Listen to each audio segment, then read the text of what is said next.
Hola. This is going to be my second video, I think.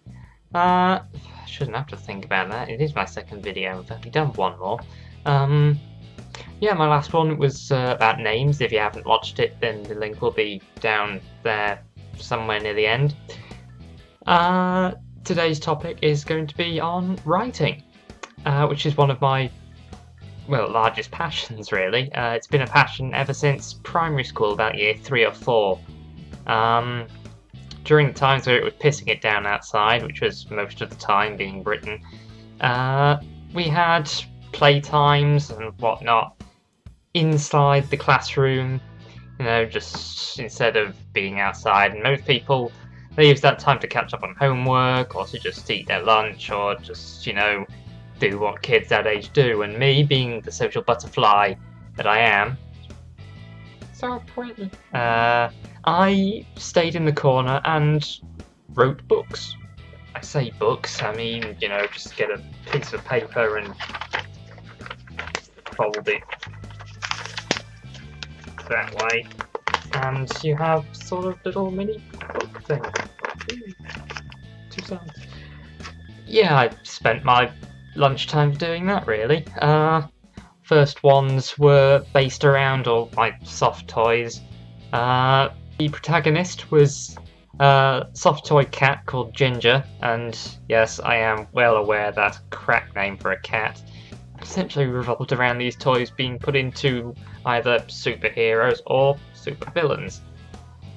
As odd as it might sound, which is fair enough really, they were quite a hit with the class when I just decided to one day tell the teacher, look what I've made, it's a book of crap. I didn't use the word crap, of course. I probably used the word stupid or poo-poo or whatever. I can't remember what I said at that age. And people seem to like them, although it doesn't really take much to entertain someone of that age, really. But that's really where my passion sort of started.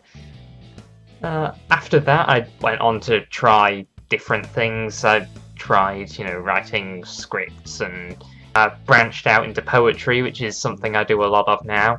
I also tried comic strips, which didn't really take off very well. They were enjoyed to start with, but I really couldn't be bothered going through all the drawing and everything, because I've never been much of a drawer. I couldn't draw for toffee. If I had to draw to save the world, then you're all fucked. But really, another thing that fueled my writing were books such as the Harry Potter ones, ones by Owen Cole for the Artemis Fowl, and books like Eragon, Eldest by Christopher Paolini, and they really got my imagination going. As I matured, all these other books I found out, they allowed my imagination to grow and get some depth to it. I started imagining different things, with magic, really broadened my horizons, dragons and all that sort of thing. And I sort of became interested in writing about these things, and that's really what I'm still doing now. Side switch. Magic. I think books mainly had the largest effect on why I keep writing. Really, there are so many out there, so many genres. It boggles the mind, really, about how much people can write about. The sword and sorcery genre, you've got magic, swords, dragons, that's pretty much just the generic baseline for that sort of genre. And you've got all these authors that manage to make their own stories out of these things, and they're mostly all original. So it's something that I could say, I can write this, I can write that, I'll put it together, and I can still be original. I can still go out there and not cover ground that other people have done. There's only so much you can do with magic, really. And as I've got older, I've gone into more mature books. Sword of Truth novels by Terry Goodkind. It's a veritable Bible. They're really quite good, and it's got to the point where I've started, to adopt writing styles from other people, and it's something that I feel very proud of. I can see myself growing literarily, and really I've reached the point where I can read a book and think, I can write this. To be able to tell myself that, having something tangible that I can say, I am good at this, is so empowering. And it's one of the reasons why I think I've written for most of my life, really. It's something that I can see I progress in, and it makes me happy when I progress in, and it's something that supports me. Of course, there are some times where I feel that some things don't quite cut the mustard, mainly with the poetry, actually. But poetry is, to me, very subjective. A lot of people might like a novel or something, and that will be more objective than poetry, and then you've got the poetry where a lot of people might disagree. Those same people might just agree about a novel or something like that. Sorry about the burp. They might agree about the novel and completely disagree on the poetry, and part of its subjectivity is one of the reasons why I don't think I'm that good at it, really. Not that it's putting me off completely, it's just a bit, disappointing sometimes. But I've reached the point now where I've started to, not care as much if people see it differently from me and criticise me for it, because that's their viewpoint, that's their opinion on it. And honestly, they don't share the same as me. Not really bothered. But when it comes down to it, writing has been and probably will be a great passion of mine throughout most of my life. I'll keep going at it, and hopefully I'm going to reach the point where I might get published or recognised by some big publisher, and just something will happen and I'll be rewarded for it. It's not to say I'm not rewarded already, because I'm rewarded just by writing it. It calms me down, really, when I feel angry. I know you can't really imagine me angry.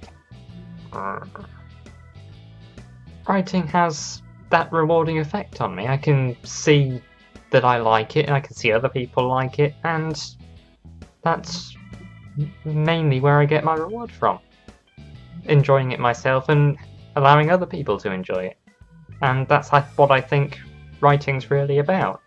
You've got to have that thing to really clutch onto. You've got to have something to aim for, and whether that's pleasing yourself or pleasing other people. If you're not getting to that point, then it might be time to, I don't know, just reevaluate what you're doing. And that's the second time I've said reevaluate in as many videos. I need to think of a new word.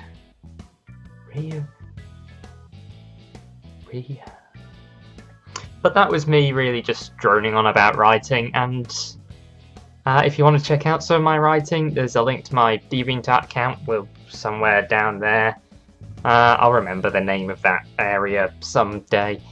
And you can really see where I've come from in maybe just 1 or 2 years. And sometimes I look back on my old Super Cat books and think, wow, this is really how far I've come. And it's a great reminder to what I've done, really.